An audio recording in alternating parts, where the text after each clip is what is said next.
ये फिजिक्स में यह क्वेश्चन आपको 5 मार्क्स का पूछा। कितना नंबर पूछेगा?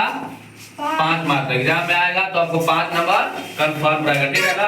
क्या पूछेगा कि गोलीय दर्पण की फोकस दूरी और वक्ता त्रिज्या में संबंध स्थापित करे, अर्थात सिद्ध करे कि 1 बराबर r/2 या r बराबर 2a।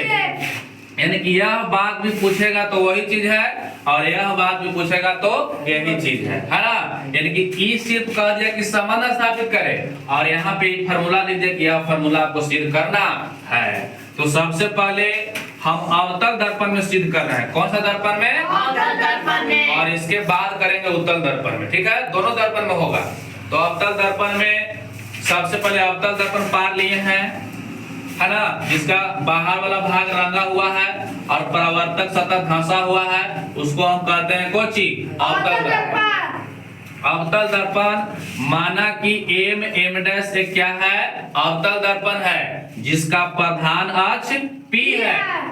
इतना आपको लिखना पड़ेगा। चित्र बनाने के बाद आपको लिखना होगा कि माना कि m' एक अवतल दर्पण है जिसका प्रधान अक्ष P, प्रधान अक्ष P है, मुख्य फोकस F तथा वक्ता केंद्र C है।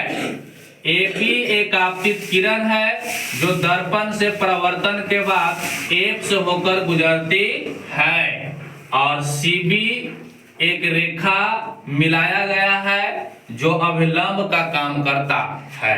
तो बताइए कि आपतित किरण और यह अभिलंब है तो इसके बीच का कोण आपतन कोण होगा कि नहीं होगा?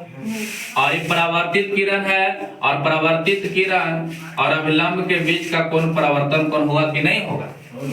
और यहाँ मुख्य फोकस से प्रधान अक्ष के बीच की दूरी को कहते हैं फोकस दूरी, जिसको छोटकी अक्ष से सूचित करते हैं। यहाँ पे लिख दिया है कि त्रिभुज ABC यानी ई वाला कोण आपतन कोण है। आपतन कोण को सूचित करते हैं कोणाई से सूचित करते हैं। उसके बाद CBF परावर्तन कोण है, इसको सूचित करते हैं कोण से। और माना कि फोकस दूरी PF यहाँ से यहाँ तक फोकस दूरी होता है तो PF माने हैं और PF अब फोकस दूरी को सूचित करते हैं कौन से? छोटा r से। यहाँ पे छोटा f से बोलो, है ना? तो यहाँ छोटा f लिख दिए हैं। उसके बाद PC तथा वक्ता त्रिज्या कौन सी है? PC है। तो वक्ता त्रिज्या को बड़ा r सूचित करते हैं तो यहाँ पे बड़ा r लिखे हैं। अब चलेंगे हम लोग परावर्तन के नियम से। तो परावर्तन के नियम पढ़ाए होंगे कि आपतन कोण परावर्तन कोण के बराबर होते हैं। यहाँ लिख दिए आपतन कोण बराबर परावर्तन कोण। इसलिए कोण आपतन कोण क्या है? कोण ABC बराबर परावर्तन कोण तो कोण CBF। इसको मान लीजिए समीकरण नंबर 1। अब देखिए AB समानांतर CP और CB उससे मिलती है। देखिए AB है ना जो CP के क्या है? समानांतर है और CB जो है से दोनों को क्या कर रही है? मिला रही है। इसलिए कोण ABC बराबर कोण BCF हो जाएगा। कैसे होगा? एकांतर कोण से। यानी कि ई वाला कोण जो है C वाला कोण के बराबर हो जाएगा। कैसे होगा? तो एकांतर कोण से। अब समीकरण 2 इसको मान लिए। अब चलेंगे समीकरण 1 तथा समीकरण 2 से। तो देखिएगा इधर LHS में आपको बराबर है, यहाँ भी ABC है और यहाँ भी ABC है और यहाँ LHS बराबर है तो RHS भी आपस में क्या हो जाएगा?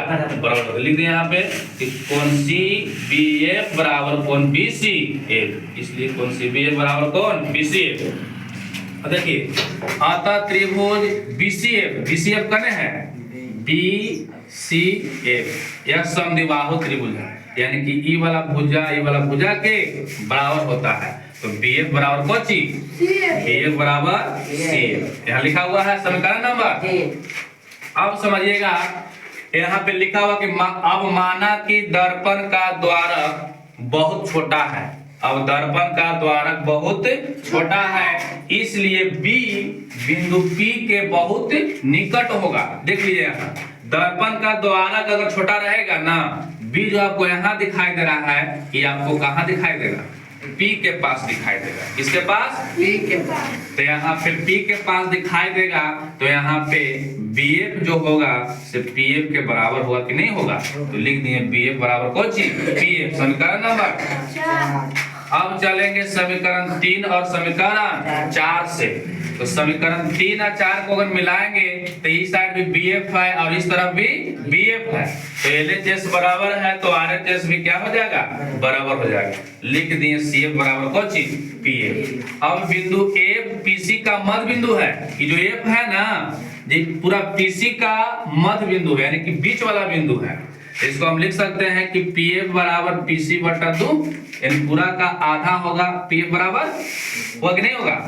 तो PC हमारा क्या यहाँ आल था? PC आल था R, तो यहाँ PC का मान रख दिए R। PF क्या था? PF था F, तो यहाँ मान रख दिए F। अब बटा 2 था तो 2, तो आ गया F बराबर R बटा 2। इसी को याद कर लिख सकते हैं कि R बराबर 2F। अगर वीडियो आप लोग को अच्छा लगा तो लाइक, सब्सक्राइब और कमेंट जरूर करें।